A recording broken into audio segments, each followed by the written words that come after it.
Hola, un gran saludo a todos. Les habla Claudio Rodríguez, director de BaseballJaponés.com, y les doy la más cordial bienvenida al episodio número 158 de La Hora del Béisbol Japonés. Un encuentro semanal para ponerlos al día con la actualidad de los latinos que estén activos en la Liga Profesional Japonesa, hablarles de la historia y las curiosidades de la NPB y también responder a las preguntas de nuestros seguidores.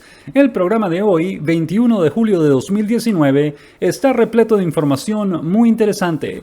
Comenzaremos como es costumbre con nuestras notas y noticias más importantes de la semana, que incluyen los 400 dobles y las 1000 empujadas de por vida del venezolano José Celestino López, la cerrada competencia por el liderato latino de jonrones de la NPB y el debut del dominicano Rubí de la Rosa en la NPB. Luego recordaremos el juego sin hits ni carreras del mexicano Narciso Elvira en la NPB y por último responderemos a las preguntas que recibimos de nuestros fanáticos esta semana. De manera que sin más demoras, comencemos a pegarle la pelota. Este fin de semana, el venezolano José Celestino López llegó a los 400 dobles, eso ocurrió el sábado, y a las 1000 carreras empujadas, eso ocurrió ayer domingo, o hoy domingo, 21 de julio, de por vida en su carrera profesional. Y estamos contando los números que sumó en las grandes ligas y los números que ha acumulado hasta ahora en la NPB, en la liga japonesa. Esto, por si fuera poco, además, estamos hablando 400 dobles, 1000 empujadas de por vida, y por si fuera poco, el año que viene muy probablemente, salvo que ocurra alguna lesión o algo inesperado, el venezolano López va a llegar también a los 2000 hits de por vida. En este momento tiene 1889, le faltan solo 111 hits. Es probable que antes de que termine esta temporada reduzca esa cifra quizás a 80, 70 hits nada más, que los conseguirá fácilmente la temporada que viene. Y tiene en este momento 269 jonrones, es decir, le faltan 31 nada más. Digamos que podrá conectar 5 o 10 más esta temporada, y la temporada que viene pues terminará con los 21 que le faltarán, etcétera, dependiendo de lo que haga.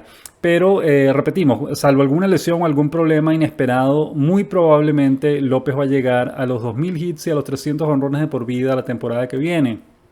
Y eso quiere decir, estos números, estos resultados son un testamento a su consistencia sobre el terreno, a la dedicación que tiene al juego, porque quizás en su periodo de grandes ligas no llegó a ese grado de foco, a ese grado de dedicación al juego, pero una vez que llegó a Japón, ha adquirido, López, y él nos los comentó en una entrevista, ha adquirido mucha disciplina, y esa disciplina le ha permitido rendir mejor sobre el terreno, enfocarse bien en lo que está haciendo y arrojar estos excelentes resultados que hemos estado viendo hasta ahora.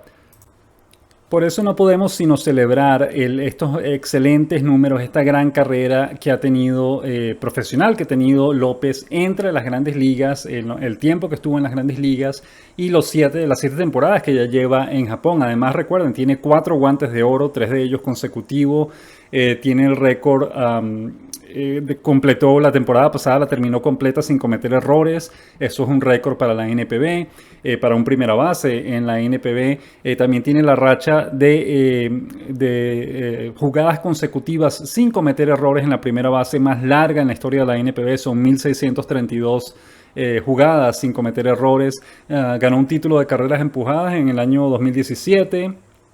Fue electo al equipo ideal de la temporada regular en el año 2017 también. Tiene 6 años consecutivos con al menos 20 jonrones. Ha ganado un premio al jugador más valioso del mes, un premio al jugador más valioso de la postemporada. Eso fue en 2017 también.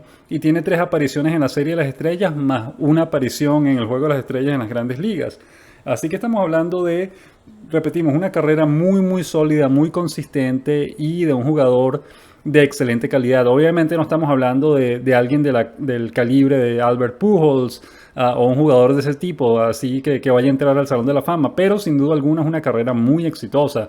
Una gran diferencia que tuvo López con muchos otros latinos que llegan a Japón después de haber jugado en las grandes ligas, es que López fue líder, fue titular indiscutible en las grandes ligas, fue una gran promesa, uno de los mejores jugadores de su equipo en su momento, y pasó 9 años a ese nivel.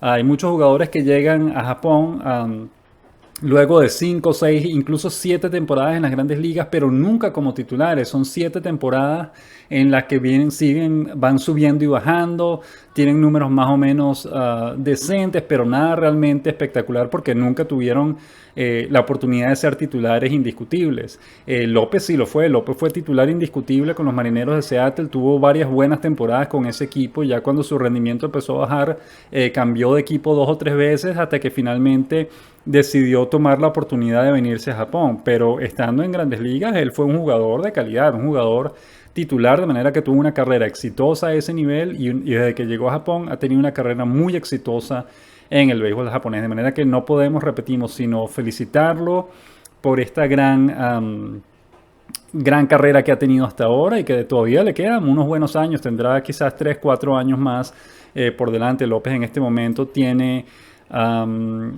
35 años, de pronto 2 o 3 temporadas más decentes le quedan en Japón.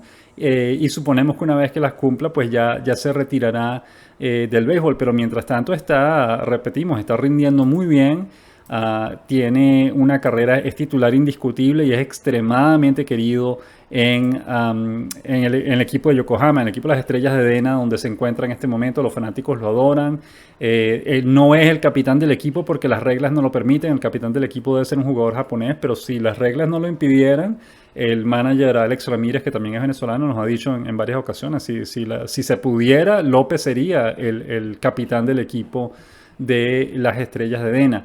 Otra cosa importante que nos ha dicho, nos comentó Alex Ramírez en una ocasión cuando le preguntamos si él le había dado consejos a López, porque una cosa interesante que tiene López es que los mejores años de su carrera están llegando ya en la recta final, están llegando con 33, 34, 35 años. Es algo que le ocurrió también a Alex Ramírez estando en Japón. Las mejores temporadas de su carrera llegaron cuando él ya tenía 35, 36 años. Y tuvo que ver, y creemos en ambas ocasiones, tiene que ver con la experiencia.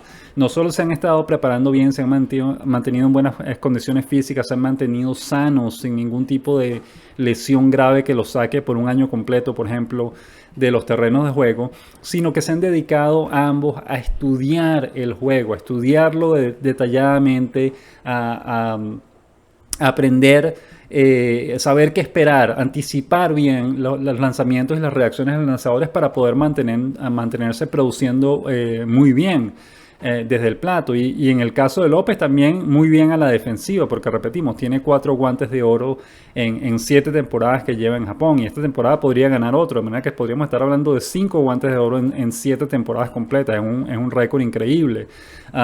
De manera que, repetimos, no podemos sino felicitarlo porque ha sido una carrera extraordinaria la que ha tenido López en general, tanto en las grandes ligas como en Japón, y le deseamos obviamente todo lo mejor para el futuro y que continúe sumando estas cifras fantásticas que ha tenido o que ha venido sumando hasta ahora.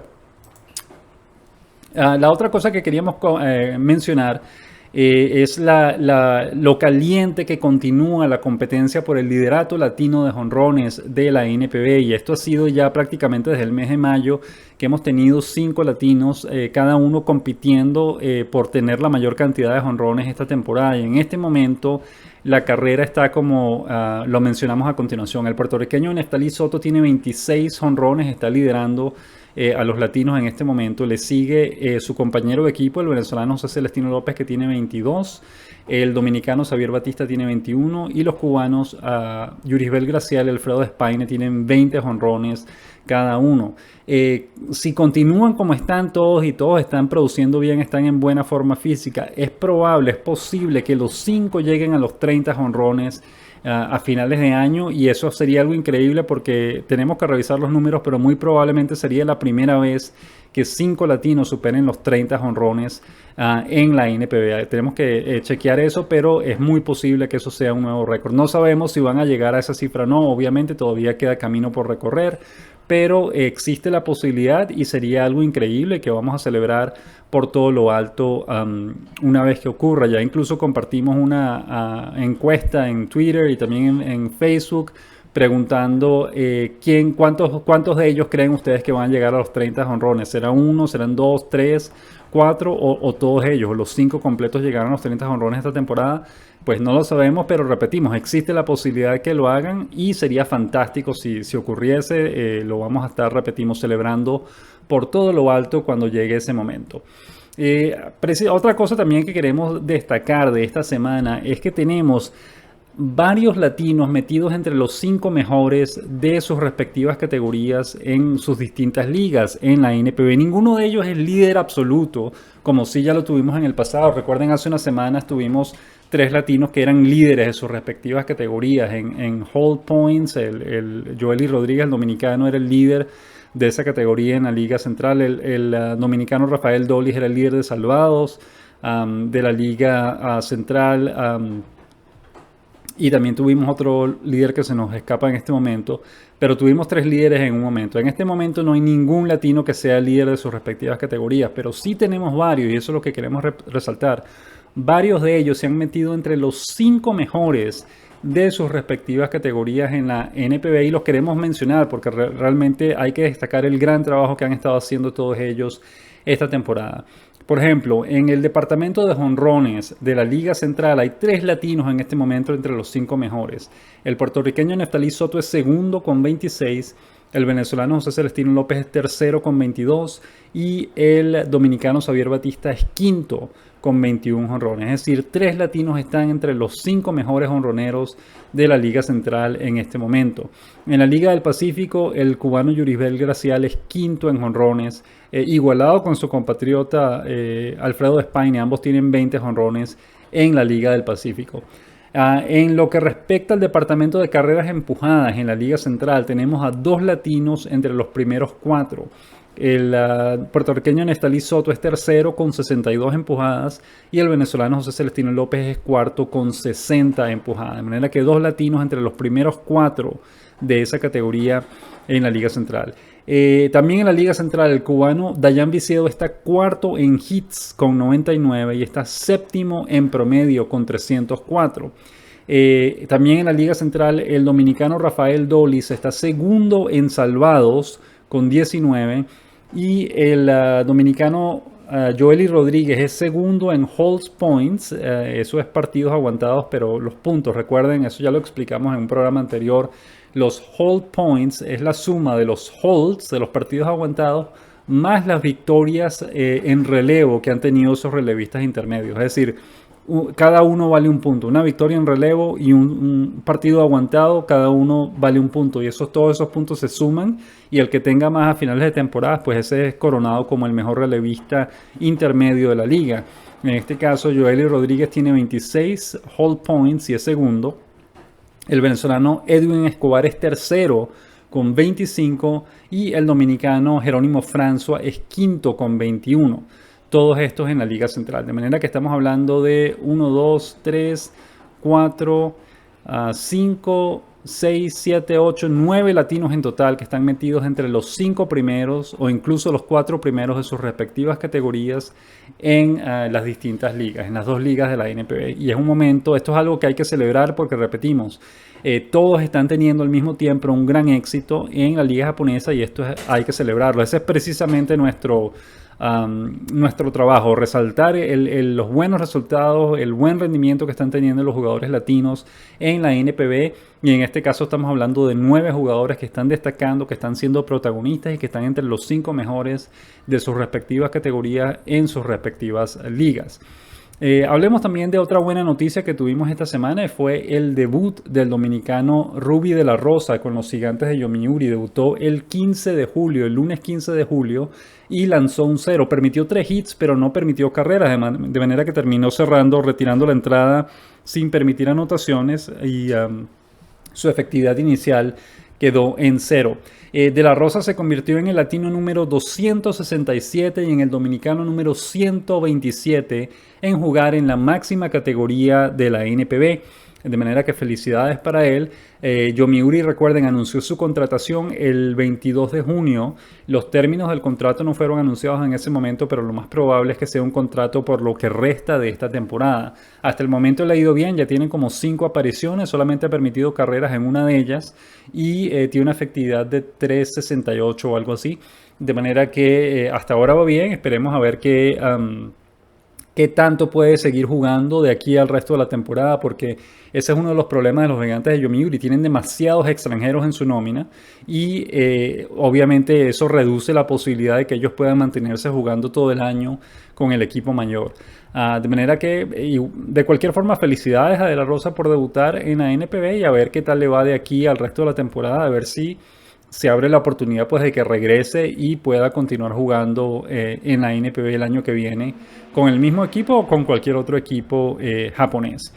Una mala noticia que tuvimos esta semana fue ha sido las ausencias de los cubanos Yuribel Gracial y Liván Moinelo, que tienen que abandonar temporalmente a los Halcones de SoftBank para participar en los Juegos Panamericanos de Lima, que se disputarán del 26 de julio al 11 de agosto. Es delicado porque ambos jugadores tienen peso, han sido protagonistas con SoftBank esta temporada y SoftBank está en medio de la pelea por ganar el título de liga en la Liga del Pacífico, de manera que son 2 bajas sensibles para el equipo. Sin embargo, como ya lo hemos mencionado en el pasado, SoftBank es un equipo que tiene 2, 3 y hasta 4 reemplazos de calidad para cada uno de los hombres que tienen el terreno, de manera que obviamente el equipo tiene hombres suficientes para poder reemplazar a los dos temporalmente hasta que regresen. Ya se dice que ya Gracial abandonó Japón. Moinelo supuestamente se va el 24, pero Moinelo tiene ya como una semana que no juega, de manera que es probable que ya se haya ido para reportarse a su selección nacional y se espera que ambos regresen a Japón el 7 de agosto, de manera que en unas 2-3 semanas ya deberían estar de regreso ambos jugadores y se reincorporarían al equipo de SoftBank para la carrera, para lo que queda de temporada. Repetimos, el equipo está luchando por el título de la Liga del Pacífico y tiene buena ventaja, podría lograrlo, incluso con esta ausencia temporal, pero cuando ambos regresen, pues ya todavía estarían a tiempo de ayudar a su equipo a que continúen triunfando, a que continúen liderando la clasificación y que posteriormente, si es posible, pues ganen el título de la Liga del Pacífico. Este tipo de ausencias, por cierto, forman parte de sus contratos. Ellos, recuerden, estos dos jugadores llegaron a Japón a través del acuerdo que existe entre la Federación Cubana de Béisbol y la Liga Japonesa, y una de las condiciones de este trato es que cuando la selección nacional los necesite, el equipo de japonés tiene que dejarlos ir.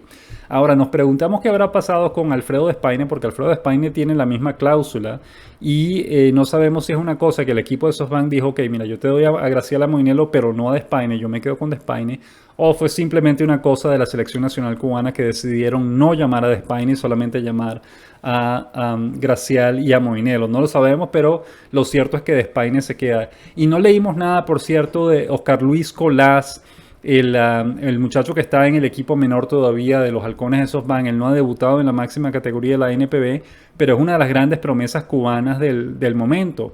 Y nos extraña que no lo hayan llamado. Quizás lo llamaron, pero al menos el diario japonés que leímos, donde leímos esta noticia, no especificó nada con respecto a Colás. De cualquier forma, repetimos, Gracial y Moinelo temporalmente abandonan los Halcones de SoftBank para ir a participar en los Juegos Panamericanos con su selección nacional y deberían estar de regreso el 7 de agosto en Japón para reportarse a su equipo y continuar jugando lo que resta de la temporada. Hablemos ahora de los latinos más destacados esta semana. Tuvimos 4 latinos a los que les fue muy bien. El dominicano Xavier Batista conectó 3 jonrones y llegó a 21, empujó 6 carreras para llegar a 50 carreras en total y anotó 4. El venezolano José Celestino López conectó 3 jonrones también, llegó a 22 en total. Esta temporada empujó 12 carreras esta semana José Celestino López, una cifra increíble, y con ellas llegó a 60 empujadas. Como ya lo mencionamos, está cuarto en esa categoría en la Liga Central y está cuarto también, si mal lo recordamos, en jonrones. Déjenos revisar los números. No, tercero, perdón. Está tercero en jonrones en la Liga Central y está cuarto en empujadas con 60. Además anotó en 4 ocasiones esta semana. Una semana absolutamente fantástica para López. El dominicano Zoilo Almonte conectó 2 jonrones. Pegó 3 dobles, empujó 6 carreras y anotó 5.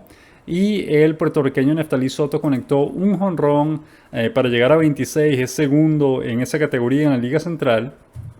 Conectó 3 dobles, empujó 8 carreras a Soto esta semana para llegar a 62, se mantiene tercero en esa categoría en la Liga Central y anotó 4 carreras esta semana. Repetimos, una semana muy exitosa para estos 4 bateadores latinos. Y hablemos de los abridores latinos porque esta semana tuvimos 5 de ellos tuvieron el chance de subirse al montículo y abrir un partido esta semana y tuvieron resultados mezclados. Uno perdió, uno ganó y los otros 3 se fueron. Perdón, 2 perdieron, 2 se fueron sin decisión y uno de ellos ganó. Vamos a mencionarlos uno por uno. El primero fue el cubano Onelki García, que el lunes 15 de julio lanzó 6 entradas completas, permitió 7 hits, un jonrón, 2 carreras, 5 ponches, no otorgó boletos, se fue lamentablemente sin decisión y dejó su récord en 2-4, pero bajó su efectividad a 5.16. Esto es una apertura de calidad. 6 entradas completas, solamente permitió 2 carreras, 5 ponches, sin boletos. Una apertura de calidad, mencionamos. Una buena apertura. Lamentablemente no recibió el apoyo ofensivo de sus compañeros y terminó yéndose sin decisión en ese partido. 2 días después, el miércoles 17 de julio, el turno fue para el dominicano Christopher Mercedes, que lamentablemente permitió 3 carreras y 8 hits en 4 entradas completas, ponchó a 3, otorgó un boleto. Como ya lo mencionamos, perdió, por lo que su récord del año quedó en 6 victorias y 5 derrotas y su efectividad subió a 3.55. El venezolano, ese mismo día, el miércoles 17 de julio, el venezolano Robert Suárez se subió al montículo por los Halcones de SoftBank, lanzó 4 entradas completas, permitió solo un hit, que fue un jonrón solitario, y una carrera, obviamente. Ponchó a 5 y otorgó solamente 2 boletos. Lamentablemente perdió porque su equipo no le dio el apoyo ofensivo que necesitaba y su récord del año quedó entonces en 0-4, 0 victorias y 4 derrotas, pero su efectividad bajó a 8.79, cosa que es muy buena. Considerando obviamente que en las aperturas anteriores que ha realizado la efectividad llegó a estar en 19, en este momento la ha podido ir bajando a 8.79, pues nos parece que es un paso adelante para Suárez. El jueves 18 de julio el turno fue para el dominicano Enny Romero, que lanzó 6 entradas completas, permitió 5 hits, 3 carreras, 4 ponches, 4 boletos, ganó ese partido, por lo tanto su récord de la campaña está en 6-6, 6 victorias y 6 derrotas, y su efectividad subió a 3.54. Y finalmente hoy domingo 21 de julio el turno fue para el cubano Ariel Miranda, que lanzó 4 entradas y 2 tercios, permitió 5 hits, 2 carreras, 5 ponches, 0 boletos, golpeó a un bateador, se fue sin decisión y su récord de la campaña se mantuvo en 3-3 y su efectividad subió a 4.58. De manera que estos fueron los 5 latinos que abrieron partidos esta semana y con los resultados respectivos de cada uno de ellos. Y pues es básicamente lo que queríamos destacar. En este caso, 5 abridores latinos no se ven todos los días, de manera que fue una excelente semana para los abridores latinos y para los bateadores también, que como ya mencionamos, Batista, López, Almonte y Soto conectaron jonrones y empujaron un buen número de carreras esta semana. Pasemos ahora a la siguiente sección del programa de hoy, las noticias de la semana.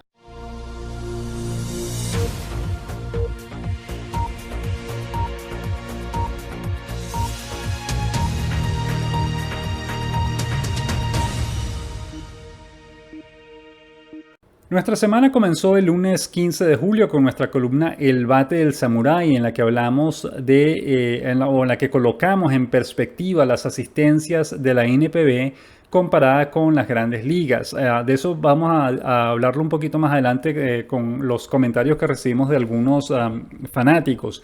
Pero es bueno aclarar, nos dicen que no se pueden comparar las dos ligas porque son muy distintas y en ciertos aspectos sí lo son. Una tiene 30 equipos, la otra tiene solamente 12, una genera mucho más dinero que la otra, etcétera. Pero en lo que se refiere a asistencia promedio, ¿cuántos fanáticos van al estadio? Las dos ligas sí se pueden comparar porque los estadios son de capacidades similares, es decir, la capacidad de los estadios de grandes ligas van entre 30.000 aficionados y el estadio más grande, que si no, mal no recordamos, el de los Dodgers de Los Ángeles, ahí caben 55.000 fanáticos.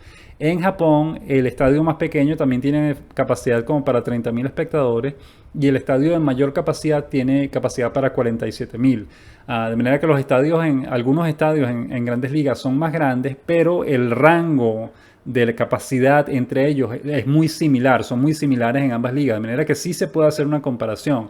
Obviamente no podemos comparar asistencia total porque una liga tiene 30 equipos y la otra liga tiene 12, pero sí podemos comparar asistencia promedio. ¿Cuántos fanáticos en promedio entran al estadio en cada partido en cada una de las dos ligas? Esas dos cifras sí las podemos comparar porque depende simplemente de cuánto del número de fanáticos que son, repetimos, las capacidades de los estadios en ambas ligas son similares. Y otra cosa importante es el porcentaje de ocupación, es decir, del total de la capacidad, cuál porcentaje de ese total es llenado por los fanáticos en cada juego. Por ejemplo, no sabemos si ahorita continúa, pero hace unos años atrás los Gigantes de San Francisco prácticamente vendían todas las entradas del estadio en todos los partidos de la temporada. El porcentaje de ocupación era algo así como que 98% en toda la temporada. Estamos hablando de algo impresionante. Estamos hablando de un lleno todos los días, todos los juegos que el equipo juega como local. Y eso es algo que no es nada fácil de hacer. Aunque uno regale las entradas, no es sencillo que el estadio se llene en todos y cada uno de los juegos de la temporada. De manera que eso es lo que estamos evaluando, la capacidad de los equipos para meter fanáticos en sus estadios. Cuando Michael Jordan estaba en su mejor momento con los Toros de Chicago agotaban las entradas en todos y cada uno de los juegos que ese equipo jugaba como local en su estadio en Chicago.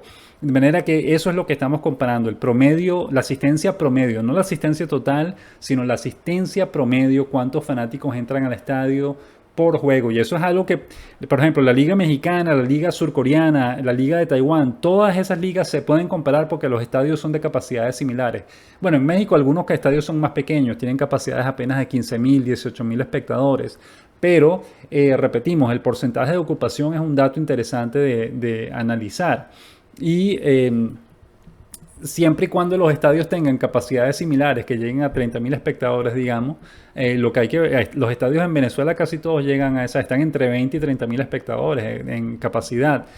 De manera que eso es lo que hay que analizar, cuántos fanáticos entran al estadio en promedio por cada partido. Y en ese sentido, repetimos, este es el segundo año consecutivo en el que la NPB ha superado a las grandes ligas en asistencia. Y eso es lo que estamos comparando. Estamos comparando la asistencia promedio, cuántos fanáticos van al estadio a ver cada juego en los que los equipos juegan como local. En las grandes ligas se juegan a 81 partidos como local. En Japón son 72 o 73, perdón, 72 o 71 partidos como local. Esa cifra cambia cada temporada. Pero repetimos, son apenas 8 juegos de diferencia, no es una diferencia demasiado grande, de manera que sí se pueden comparar las dos ligas en términos de asistencia. Y repetimos, por segundo año consecutivo la liga japonesa ha ganado la partida, ha metido más fanáticos al estadio por partido que las grandes ligas. Y repetimos, eso es algo que nos parece que debe ser resaltado porque por muchísimo tiempo pensamos en las grandes ligas como esta cosa intocable que nadie era capaz de jamás siquiera de llegar o de acercarse a la calidad que tenía la liga. Y la liga japonesa estaba demostrando que sí se puede tutear, sí puede estar al mismo nivel de las grandes ligas en ciertos aspectos, no en todos, pero en ciertos aspectos la liga japonesa es capaz de competir y este es uno de ellos, la asistencia promedio por partido. Lo otro que queríamos comentar también en relación a la asistencia es que nos parece que hay dos cosas que se están mezclando en este momento para permitir que esto ocurra. Primero, la asistencia en Japón ha estado ascendiendo en los últimos años. Tiene varios años, como 6, 7 años ya, en que la asistencia en Japón ha estado en ascenso, mientras que al mismo tiempo la asistencia en las grandes ligas tiene como 6 o 7 años que ha estado descendiendo. De manera que se están juntando las dos cosas y por eso es que estamos viendo a la NPB con un promedio de asistencia superior. Cuando las grandes ligas se recuperen y lleguen a su mejor versión y aumenten su popularidad como lo han hecho tantas veces en el pasado cuando han pasado por problemas, lo más probable es que ellos superen otra vez a Japón, a la NPB en asistencia promedio por partido. Pero en este momento, repetimos, hay que destacarlo porque es un logro importante. La NPB, la liga japonesa, está teniendo por segundo año consecutivo una asistencia promedio mayor a la asistencia de los partidos de las grandes ligas y repetimos, eso nos parece que hay que celebrarlo. Lo otro que mencionamos en esa columna es que nos parece que el principal problema de ese descuido que está teniendo las grandes ligas con la asistencia a sus estadios, ellos están conscientes del problema, están haciendo lo que pueden para tratar de resolverlo, pero nos parece que no están haciendo, no lo están tomando como una emergencia, que nos parece que sí deberían estarlo tomando como una emergencia, porque ya hace años que el ingreso de fanáticos a los estadios no es la principal fuente de dinero de los equipos de las grandes, fuente de ganancias de los equipos de grandes ligas. Las principales fuentes de ganancias en este momento son esos contratos con las televisoras regionales que firman por 12, 15, 20 años y por 400, 500 millones de dólares para ofrecer en vivo los partidos del equipo en particular. Eso los patrocinantes están buscando mucho eventos deportivos en vivo porque esos son uno de los pocos eventos en los que los comerciales se pueden colocar y la gente los ve. Porque cuando un programa es grabado, por ejemplo, los comerciales que colocan en series de comedia y ese tipo de programas, que los televidentes pueden grabar y verlo en cualquier momento que ellos deseen, normalmente en ese caso ellos saltan los comerciales para seguir viendo el capítulo del show que están viendo.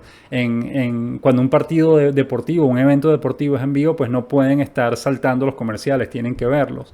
Por esa razón, los patrocinantes se sienten muy atraídos a este tipo de producto porque es el producto que mejor exposición les da a su producto.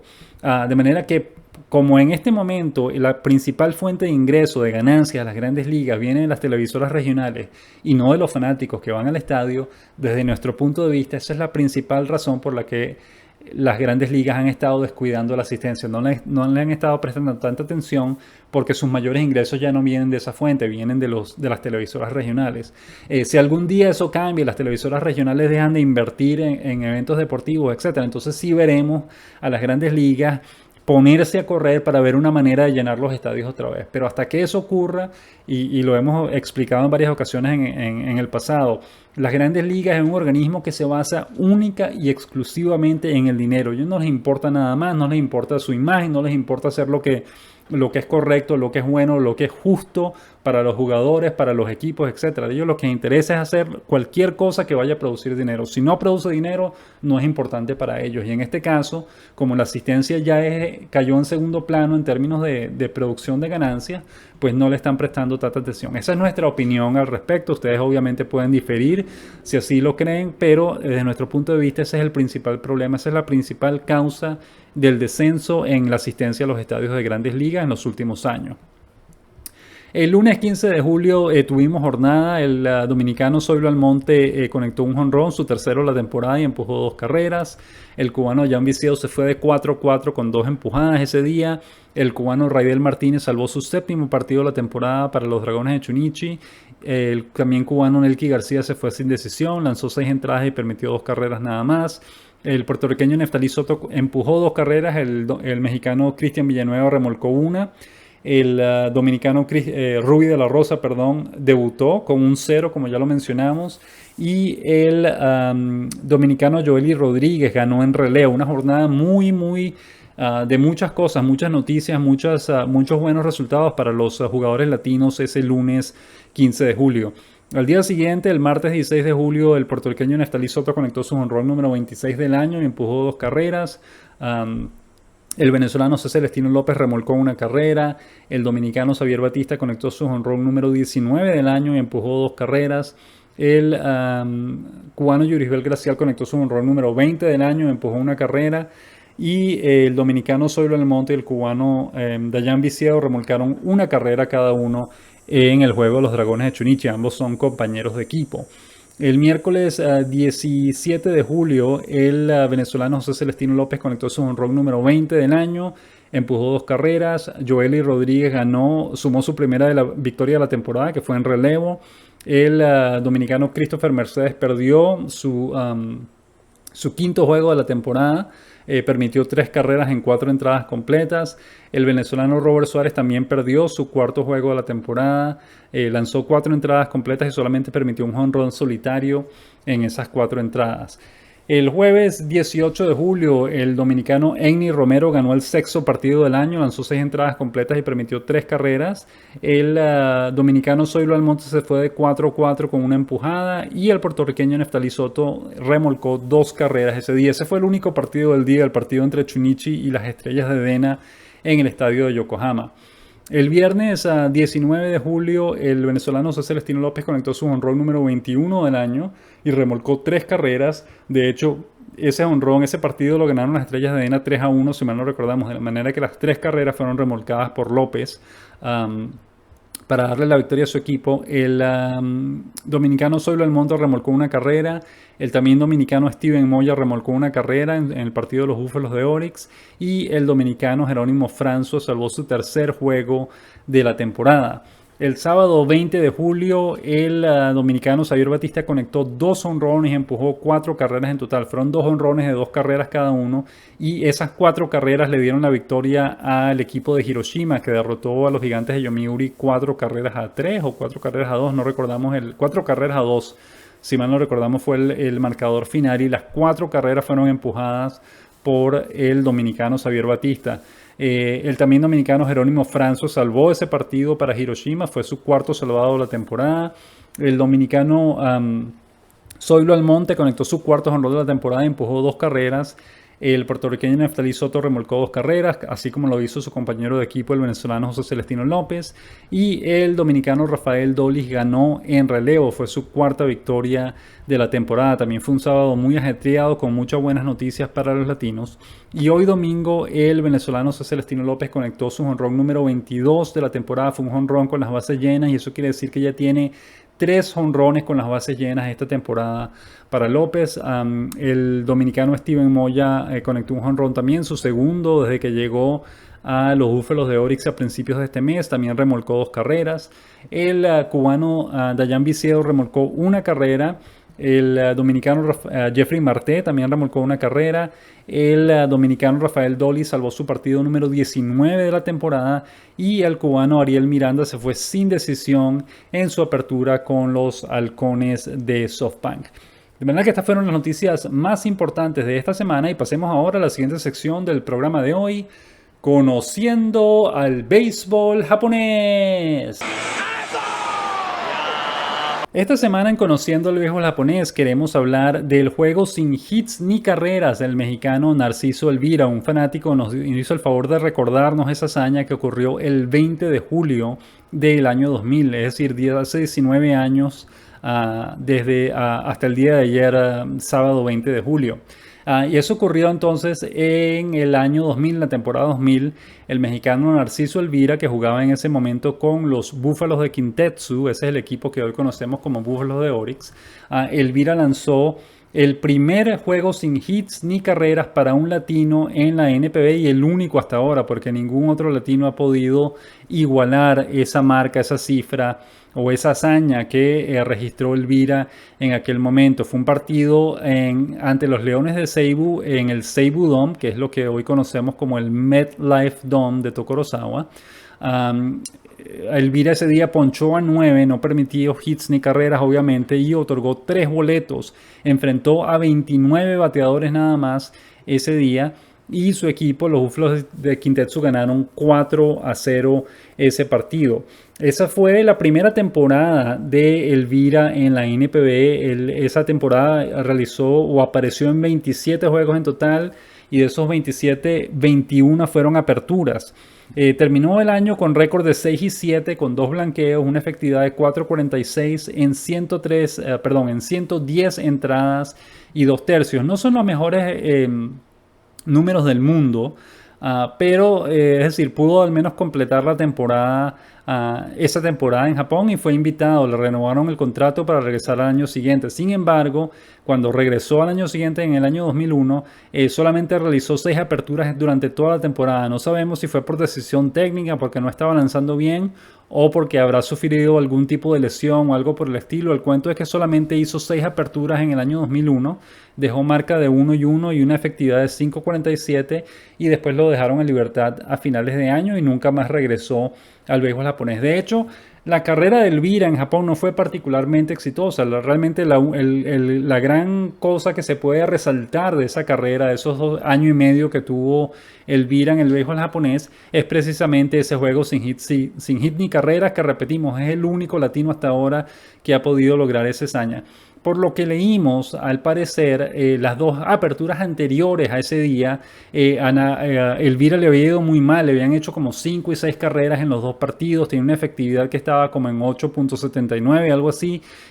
No estaba lanzando bien, y el manager realmente no tenía demasiadas esperanzas cuando decidió darle la pelota para que abriera el partido ese día. Sin embargo, contra todo pronóstico, pues Elvira lanzó un juego que no fue perfecto, pero fue un juego sin hits ni carreras. Repetimos, nada más enfrentó a 29 bateadores ese día, y se mantiene hasta ahora como el único juego sin hits ni carreras para un latino en la historia de la NPB. De manera que gracias al fanático que nos recordó esta fecha, es una buena anécdota para recordar y para celebrar que tuvimos en algún momento pues un lanzador latino que lanzó un juego sin hits ni carreras en la NPB. Eso es algo que no ha ocurrido demasiado, quizás como 30 o quizás 20 nada más jugadores o lanzadores han logrado lanzar un juego sin hit ni carreras en la NPB, de manera que Narciso Elvira pertenece a un grupo muy selecto en lo que se refiere a juegos sin hit ni carreras en el béisbol japonés. Y repetimos una vez más, gracias al fanático por recordarnos esta fecha, ya que nos daba pues la oportunidad de recordar con un poco más de detalle lo que ocurrió aquel día, aquel 20 de julio del año 2000, cuando Elvira, lanzando o jugando defendiendo los colores de los Búfalos de Kintetsu, lanzó un juego sin hit ni carreras ante los Leones de Seibu. De manera que esta es la anécdota que queríamos compartir con ustedes. Es bueno recordarlo porque es una historia que no contamos, no tenemos la oportunidad de contar muy a menudo, no solo aquí en este programa, sino en términos generales, en nuestros artículos, en nuestras redes sociales. No lo recordamos mucho, pues, y esto nos dio una excusa excelente, nos dio este fanático para hablar un poco pues de aquel juego sin hits ni carreras del mexicano Narciso Elvira en la NPB. Pasemos ahora a la sección final del programa de hoy, las preguntas de la semana. 監督よろしくお願いいたします。はい、どういたしましまずはオファーをされた時の気持ちを教えてください。 Esta semana, como siempre, recibimos varias preguntas y comentarios muy interesantes de nuestros distintos seguidores a través de las redes sociales. Nuestro amigo Igor, vía Twitter, nos dice: un saludo a todos los seguidores del béisbol japonés desde el Kyocera Dome de Osaka, en el sector caliente de la grada, apoyando a los Búfalos de Orix. Hoy el dominicano Steven Moya está bateando bien con 2 sencillos hasta ahora.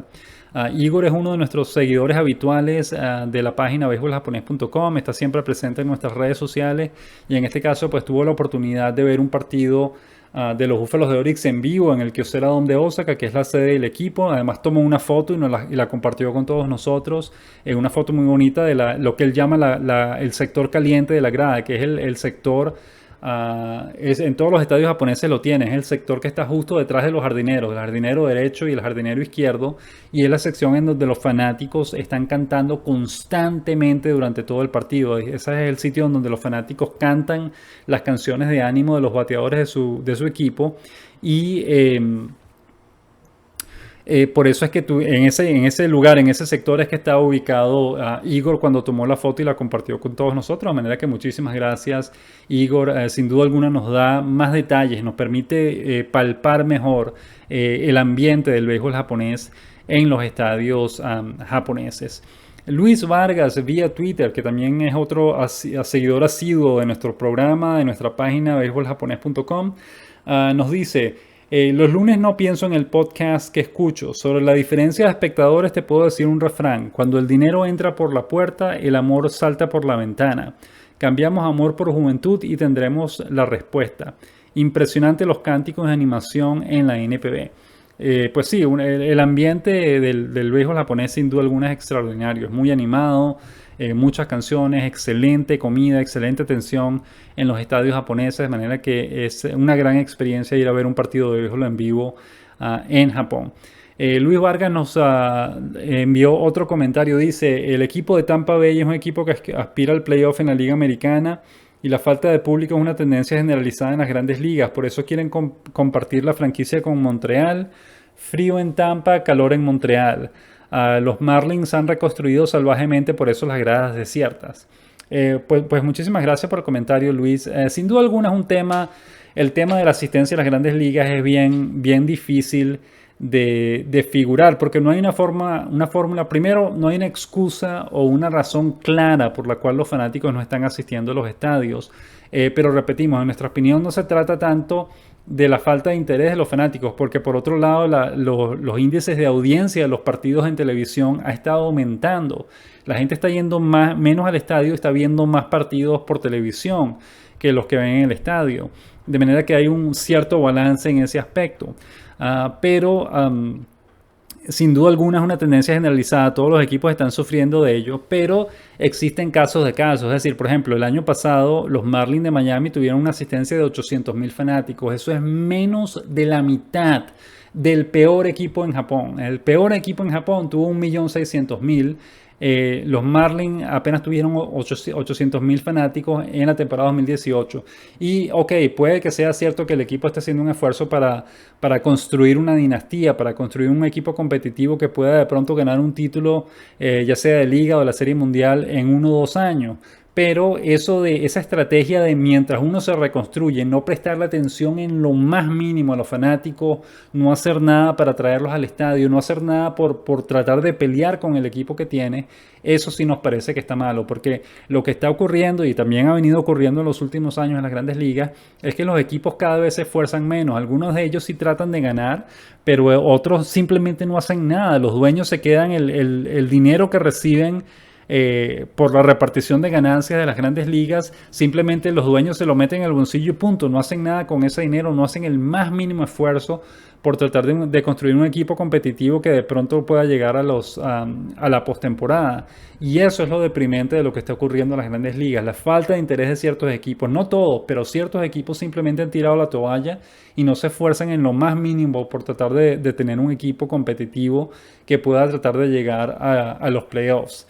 De manera que esa es una de las grandes diferencias entre lo que está ocurriendo en las grandes ligas y lo que está ocurriendo en Japón, cuando los fanáticos, por el contrario, asisten cada vez más a los estadios para disfrutar de la experiencia de estar en el estadio, la excelente comida, la excelente atención, la música, lo animadas que son las gradas, más el juego que se ve sobre el terreno. Realmente es un espectáculo ir a un partido de béisbol en Japón. Un partido de béisbol de grandes ligas es bueno, por supuesto, pero dependiendo de los equipos que estén jugando y de la ubicación del estadio en el que se esté jugando, hay estadios que están totalmente desiertos cuando los equipos están jugando. De manera que, pues obviamente, es un tema delicado, hay muchas variantes que se pueden analizar y muchos números que se pueden modificar para respaldar el punto de vista de cualquier punto de vista en particular. Pero gracias por el comentario, obviamente, Luis. Siempre es bueno discutir y debatir acerca de estos temas que afectan al béisbol, tanto de grandes ligas como el béisbol japonés.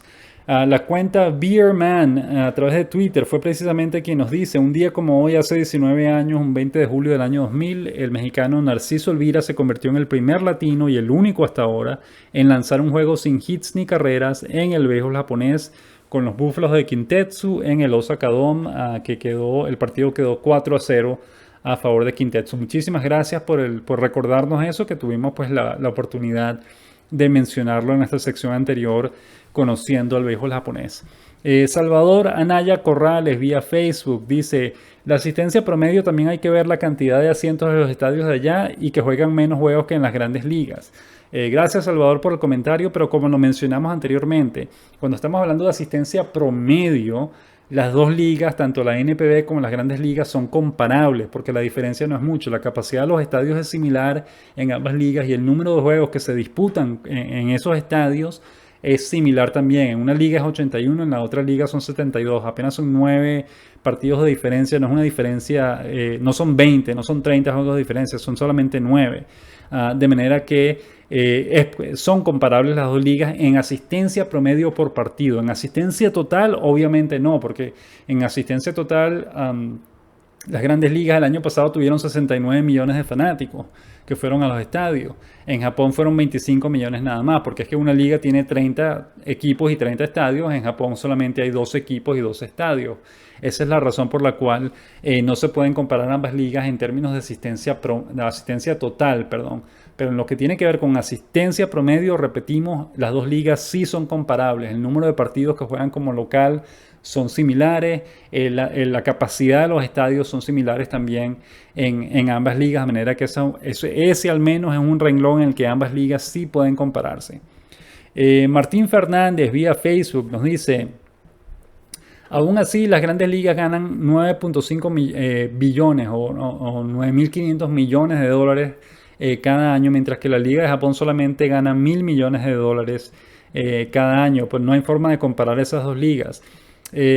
Bueno, Martín, gracias por el comentario. Lo repetimos como ya lo mencionamos anteriormente. Las dos ligas sí pueden compararse, pero en aspectos muy específicos. La asistencia promedio por partido es un aspecto específico en el que ambas ligas sí pueden compararse la una con la otra. La calidad de juego, por ejemplo, en el terreno, es un aspecto que se puede comparar también. Pero obviamente cuando nos referimos a ganancias totales, pues a ganancia total de cada liga cada año, obviamente son dos cosas distintas. Una liga tiene 30 equipos, la otra liga tiene 12 nada más. Una liga está muy bien organizada, que son las grandes ligas en términos financieros para vender su producto. La NPB está muy mal organizada a la hora de vender su producto. Cada equipo jala por su lado, ninguno es capaz de dar su brazo a torcer para llegar a un consenso general, para comercializar el producto de manera conjunta. No, eso no ocurre. Bueno, la Liga del Pacífico sí lo hace, pero la Liga Central no lo hace. Tiene años fracasando en ese aspecto y es algo que esperemos que cambie en el futuro, pero en este momento obviamente no existe. De manera que, Martín, no podemos comparar asistencia total o ganancias total, porque ambas ligas son muy distintas en esos aspectos, pero asistencia promedio, eso sí lo podemos comparar. Porque repetimos, el número de juegos es similar en ambas ligas, las capacidades de los estadios son similares también. En ese caso sí se pueden comparar ambas ligas en lo que se refiere a asistencia promedio. Junior Valdés vía Facebook nos dice: es un tremendo pelotero, los equipos de grandes ligas se van a arrepentir de no contratarlo. Esto es un comentario en relación al cubano Leonis Martín, que firmó recientemente con los Marinos de Lotte y que podría debutar en las próximas semanas en la NPB. Dayan Pérez, a través de nuestra página, nuestro canal de YouTube, nos pregunta: ¿para cuándo está previsto que vuelva Yuki Yanagita? Recuerden, Yuki Yanagita es el mejor pelotero de la NPB en este momento. Un jugador que hace de todo, que batea jonrones, que roba bases, que batea para promedio, que defiende bien, ha ganado varios guantes de oro. Un jugador que tiene todas las herramientas necesarias para ser una superestrella, y de hecho lo es una superestrella. El problema con Yanagita es que ha estado lesionado desde finales de abril o principios de mayo y no ha podido ver acción. En respuesta a tu pregunta, Dayan, no sabemos exactamente, pero debería ser en cuestión de 2 o 3 semanas ya deberíamos ver de regreso a Yuki Yanagita con los Halcones de SoftBank, porque ha estado lesionado y no ha podido estar jugando. Lo vimos o ya escuchamos, leímos por ahí que ha estado entrenando, ya comenzó a entrenar otra vez con su equipo, pero al parecer todavía no está al 100% de sus condiciones, por lo cuanto no se sabe todavía cuándo va a regresar. Debería ser pronto, repetimos, debería ser en 2 o 3 semanas, ya deberíamos verlo de vuelta con el equipo de SoftBank, pero hasta este momento lamentablemente no ha ocurrido. Igual estaremos pendientes y cuando ocurra pues lo estaremos comentando, pero hasta ahora todavía no tenemos una fecha fija, pero repetimos, ya sabemos que ya está entrenando y esperemos que pues se recupere pronto y pueda estar jugando otra vez con su equipo, que tanto lo necesita en las próximas semanas. Ginoblis, que es otro asiduo seguidor de nuestra página, de nuestro programa, nos dice a través de la sección de comentarios de iVoox, que es una de las páginas en las cuales pueden escuchar nuestro podcast, nos dice: muy buen programa como cada semana. Muchísimas gracias, Ginobili, por el comentario. Nos dice sobre el tema de la asistencia en Conociendo el Béisbol Japonés. Muy bien explicado lo que está pasando en las grandes ligas. Donde algunos de los equipos no se esfuerzan en bajar mucho, donde algunos equipos no se esfuerzan y bajan mucho el promedio respecto a los demás equipos. Para dar contexto, las demás ligas profesionales están lejos de los promedios de 30,000 aficionados de la NPB y la MLB, pero en México, donde el promedio apenas roza los 10,000 asistentes por juego, hay 5 equipos que llevan más gente a su estadio que los Marlins de Miami de las grandes ligas, y están más o menos igual que Tampa Bay y Baltimore. Sobre el cambio de reglas para atraer más al público, en Estados Unidos, en la Liga del Atlántico, se está probando el robo de la primera base y se piensa implementarlo en las grandes ligas. En la NPB implementan los cambios de reglas que adopten las grandes ligas. Ánimo y gracias por tu esfuerzo cada semana. Muchísimas gracias, Ginobili, por el comentario. En respuesta a tu pregunta, ¿en la NPB implementan los cambios de reglas que adopta la MLB? En muchas ocasiones sí. En otras ocasiones obviamente no. El robo de la primera base nos parece personalmente que no es una cosa demasiado atractiva. No vemos a Japón adoptando esa regla. Pero otras reglas que se utilizan en las grandes ligas que sí se han adoptado en la NPB son, por ejemplo, el boleto intencional con una señal, pues sin necesidad de que el lanzador lance las 4 pelotas al plato. Eso se adoptó en las grandes ligas, en la NPB, a partir de este año, y fue copiado de las grandes ligas, el hacer una señal para que el boleto sea intencional. La regla que no se puede cubrir el home para que el corredor, no se puede bloquear el home, el plato, para que el corredor no anote. Esa regla se adoptó también en Japón. Ese tipo de cosas sí se han adoptado, y como hemos mencionado en otros programas, hay reglas que existen en Japón que no existen en las grandes ligas, que nos parece que deberían adoptarse también en las grandes ligas. Una de ellas es la regla del lanzamiento peligroso. En Japón existe una regla en la cual si un lanzamiento pasa muy cercano a la cabeza del bateador, no le tiene que pegar, es decir, si le pasa incluso cercano y lo tumba al piso, el jugador tiene que lanzarse al piso para evitar ser golpeado en la cabeza. Si el umpire decide que eso es un lanzamiento que puso en peligro la integridad física del bateador, el umpire expulsa al lanzador, y es una regla que se llama la regla del lanzamiento peligroso. Lo vemos, por ejemplo, a veces hay lanzadores a los que se les escapa la pelota de la mano y terminan golpeando un bateador en la cabeza o en el casco. Eso es una expulsión automática. Eso ya es, el umpire dice lanzamiento peligroso y expulsan al lanzador de una. Pero repetimos, la pelota no tiene ni siquiera que pegarle al bateador. Si le pasa cerca de la cabeza o de alguna parte del cuerpo y el umpire considera que eso fue un lanzamiento peligroso, el umpire puede dar la señal y expulsar al lanzador, y tiene que ser reemplazado inmediatamente. Nos parece que esa regla debería adoptarse en las grandes ligas y no existe hasta este momento. En relación al comentario de que es un excelente dato, que en México hay 5 equipos que tienen más gente o que llevan más gente a sus estadios que los Marlins de Miami, eso nos parece que es algo extraordinario, que habla muy bien de la salud que tiene la Liga Mexicana, las 2 ligas mexicanas en este momento, tanto la Liga Mexicana de Béisbol como la Liga Mexicana del Pacífico. Una es de verano, otra es de invierno. Las 2 ligas están en un momento de forma muy buena. Nos parece que están gozando de una salud excelente en este momento, y el hecho de que ese dato no lo sabíamos, el hecho de que 5 equipos en México estén metiendo más gente en sus estadios que los Marlins de Miami, eso nos parece una noticia increíble. Obviamente los Marlins de Miami están en un momento terrible, que realmente los dueños no le están prestando atención en lo más mínimo a los fanáticos, y eso nos parece que es deplorable. Es decir, si hay algo que beneficiaría mucho a las grandes ligas, sería tener una segunda división como en las ligas de fútbol, que es decir, los equipos que no rindan bien un año, que tienen que ser bajados a segunda división para que se vuelvan a recuperar su forma y después puedan aspirar a subir en una temporada siguiente. Pero eso nos parece que sería una manera saludable de mantener a los equipos de grandes ligas trabajando, esforzándose bien por tratar de llegar o de tener una buena temporada, porque realmente es detestable lo que está ocurriendo en este momento. Hay varios equipos, no son solamente los Marlins de Miami, hay varios equipos, no todos obviamente, pero hay varios equipos, y estamos hablando quizás de 10, 12 equipos en las grandes ligas que no les importa en lo más mínimo lo que ocurra con los fanáticos, que la gente no vaya a los estadios, etcétera. Esos equipos hace rato que tiran la toalla y no se esfuerzan para nada en tratar de construir un equipo que pueda ganar un título. Ellos han totalmente descuidado ese aspecto del juego y nos parece que es deplorable totalmente. Luis Vargas nos vuelve a escribir esta vez a través de la sección de comentarios de nuestra página beisboljaponés.com. Nos dice, perfecta disección, la MLB es un vampiro chupando sangre con sus costosos boletos y retransmisiones televisivas, aburre despreciando la pelota pequeña y apostando el 40% a boletos, ponches y jonrones con espectadores viejos mayoritariamente.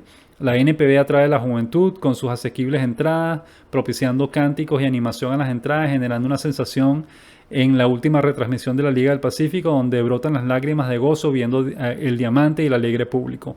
Muchísimas gracias, Luis, por el comentario. Realmente, repetimos, la NPB está en ascenso en este momento y las grandes ligas están en descenso en términos de asistencia y se está haciendo evidente, pues se está haciendo evidente lo que está ocurriendo en ambas ligas en este momento. Y finalmente, Armando Covarrubias, a través de la sección de comentarios de nuestra página beisboljaponés.com, nos dice, muy interesante su artículo, de acuerdo con ustedes en que el béisbol japonés ha crecido bastante. Tuve la oportunidad de asistir al estadio Korakuen en 1973. Excelente dato, Armando, gracias. El estadio Korakuen, recuerden, es el estadio, fue por muchísimos años, por décadas, el estadio sede de los Gigantes de Yomiuri y fue destruido para construir lo que hoy día es el Tokyo Dome, que de hecho fueron construidos uno al lado del otro. El Tokyo Dome, el estadio Korakuen, quedaba justo al lado donde está ubicado el Tokyo Dome en este momento y fue por muchísimos años el estadio sede de los Gigantes de Yomiuri. Y Armando en este caso nos cuenta que tuvo el chance de ir a ese estadio en 1973, pues te felicitamos, nosotros nunca tuvimos la oportunidad de conocer el estadio Korakuen y nos dice que en noviembre de 2019, bueno, no hemos llegado ahí todavía, quizás en noviembre de 2009 o un mes anterior, no sabemos, nos dice asistí al Tokyo Dome, fantástico estadio. Gracias, Armando, eso sí hemos tenido la oportunidad de ir varias veces al Tokyo Dome, es un estadio muy bonito. Nos dice, soy fanático de los Gigantes de Yomiuri, soy mexicano, sigo la Liga Mexicana de Béisbol y aquí fanático de los Diablos Rojos. Saludos. Muchísimas gracias, Armando, por el comentario y por los datos. Me parece excelente que hayas tenido la oportunidad de visitar el estadio Korakuen y el Tokyo Dome también. Y gracias por haber tomado el tiempo de escribir esta nota para nosotros. Con esto llegamos entonces al final del programa de hoy. Muchísimas gracias como siempre por habernos acompañado y nos despedimos con otra canción de ánimo de los jugadores japoneses. Recuerden, ya compartimos las canciones de ánimo de todos los latinos que están viendo acción en este momento en la NPB. Así que en este caso elegimos a un japonés que es Nobuhiro Matsuda, el tercera base de los Halcones de SoftBank, también tercera base de la selección nacional japonesa, un jugador veterano de mucha calidad que tiene una canción muy bonita, una canción de ánimo muy bonita y muy animada que queremos compartir con todos ustedes en este momento. Muchísimas gracias una vez más por habernos acompañado en el programa de hoy y nos despedimos con la canción de ánimo de Nobuhiro Matsuda.